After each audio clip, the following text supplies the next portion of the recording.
Alright, so we're going to continue looking at examples of radical functions, how to transform them, how to graph them.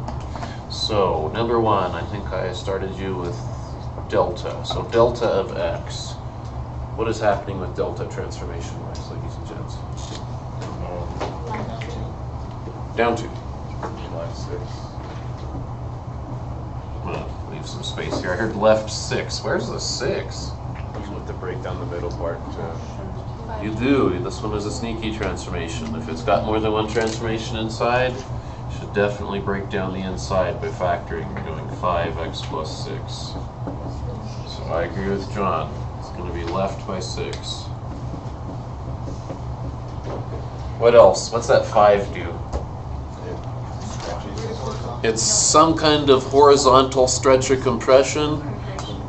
Technically it's a compression because multiplication you should expect to be a stretch, but inside is always opposite, so it's going to be a compression. How much? We'll just worry about that.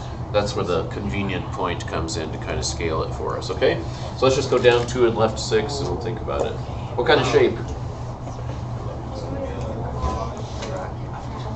We said launch pad shape, rocket shape. Okay, cool.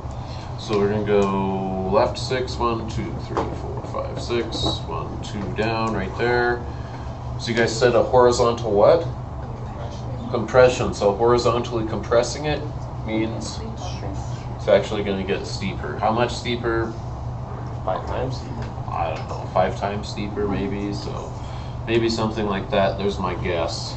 Because usually the square root shape grows slower than that, right? So let's just pick a point and see if that looks decent. So it would be a nice point to plug in that would be convenient.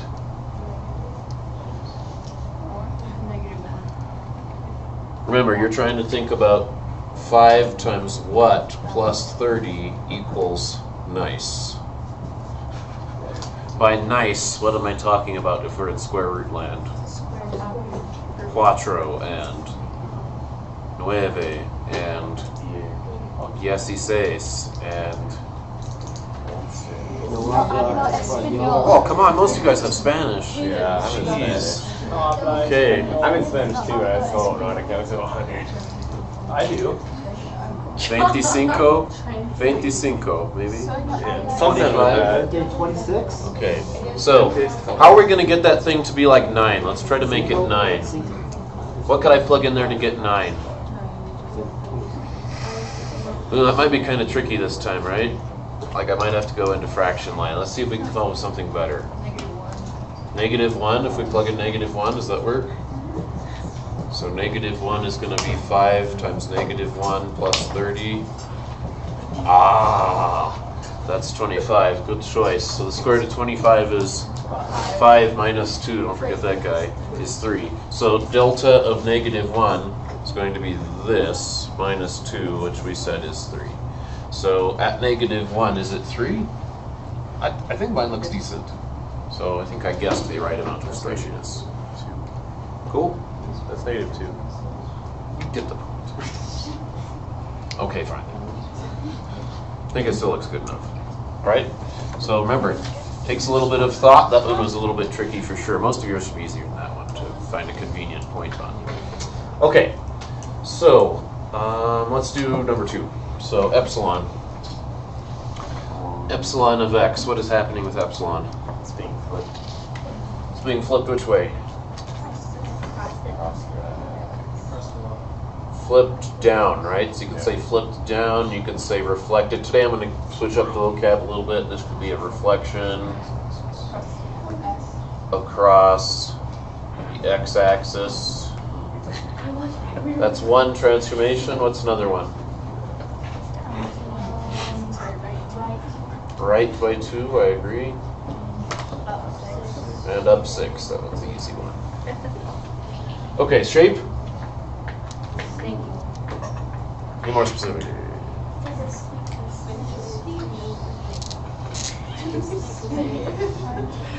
Because when you just say snaky, I'm just like... Oh, okay. Horizontal snake, that's a little better. Okay, so we're going to go... and go right by 2, and go up by 6. And we're going to snake it from there, right? Except my snake is going to flip over. Yeah. So don't I have to like reflect it all the way over this axis to make this point like come down here and go like that? Yeah. Why don't you guys stick it in your calculator real fast and see if that's the right answer.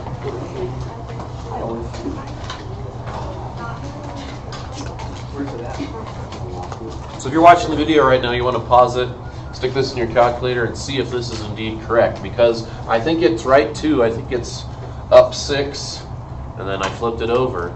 So I think it has all of those transformations in it, but if you type that in your calculator, is this the picture you get? Putting 1/3 power in for cube root, of course, right? That's the easiest way.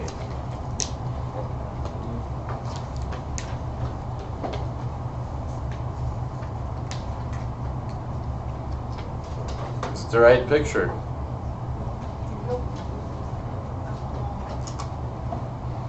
I think your calculator should be giving you this if you know how to type it in. So I hope we can, for God's sakes.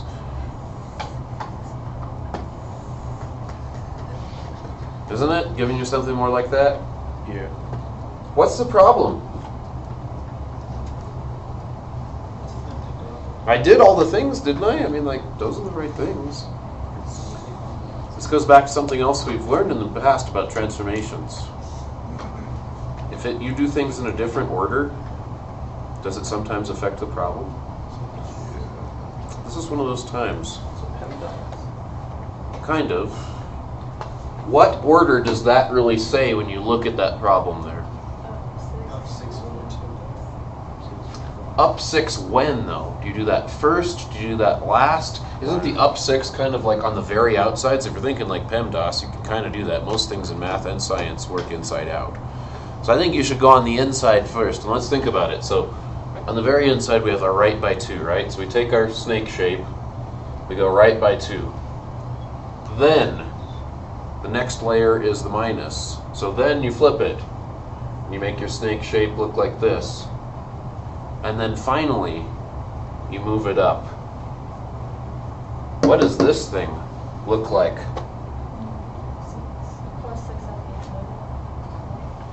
Plus 6 at the end will still be the red. Negative 6, that's right. So where would the negative 6 come in? That'd be if you did this. Well, let's just say it was positive, and you flipped it at the very end. And if you think about back to where I started this, didn't I do that at the end? Didn't I go like right up? And then after that, I flipped it over. That means the negative applies not just to this thing, but also to the 6 as well. It gets distributed, in other words. And that clearly is going to make it go down 6 instead of up 6. So you got to be a little bit careful with transformations. I think that was a good example. I was also going to look at domain and range. So I think some of your problems ask you for domain and range. You can use one of 2 notations for those. So I'm just going to do domain and range of this blue curve up here. So I'll do it 2 ways.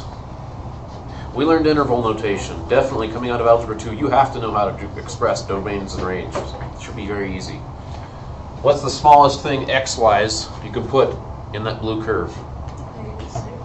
Negative 6. Is there a biggest thing for x? Parenthesis, or no? It's solid on that side. Cool. There's one way to write the domain. The interval notation way to write the range. What's the y value that's the smallest here? -2. Negative 2. It grows up. Bracket. Another way you could write this, like the book's way, is they like to use sets. So they say the set, and these are x's, right? So the set of x things such that those things, what's the condition on those things?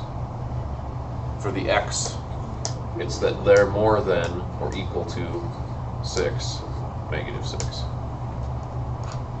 The other way to write this, which is what the book does, is it says the set of things y such that those things, what's the only thing you've got to be true on for y on that curve?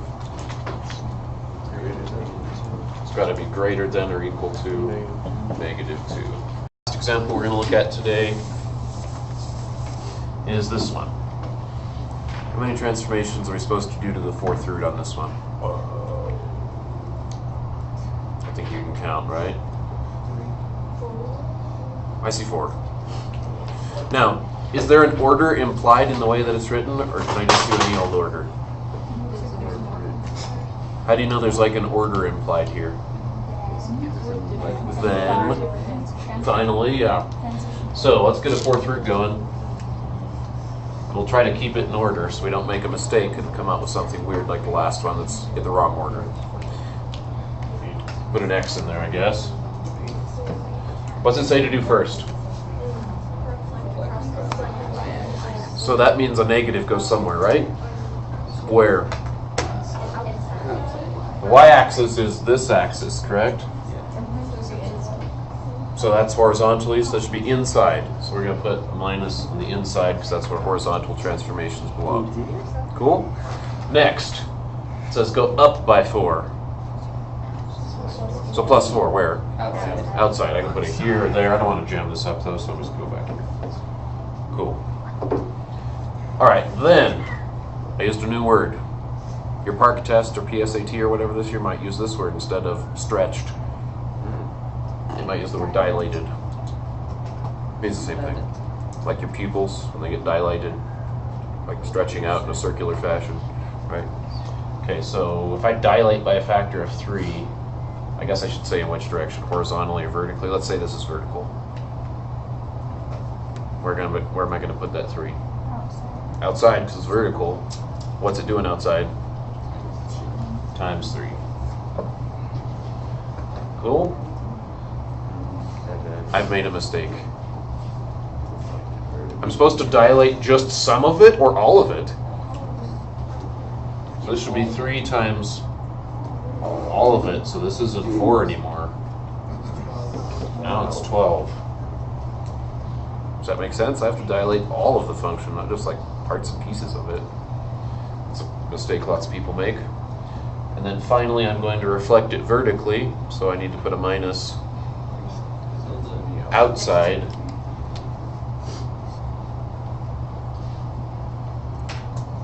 But think about the problem we just did. I have to do all of it that gets flipped over, so the final answer here, if you simplify things, is going to be -3 fourth root, well, I guess I can make this short, -x minus 12. And if you're ever unsure, especially with some of the ones that are more complex in terms of order, take it one step at a time. Start with the fourth root shape, which is just a thinner launch pad shape. Do it one step at a time. Think about where it would go. So this guy would go step 1.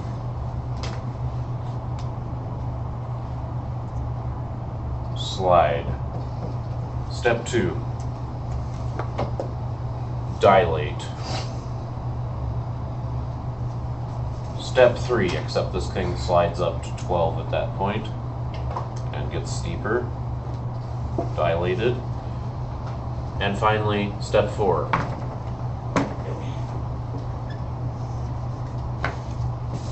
And if when you put that in your calculator, this is not what you get, you did something wrong. Okay? So, there you go.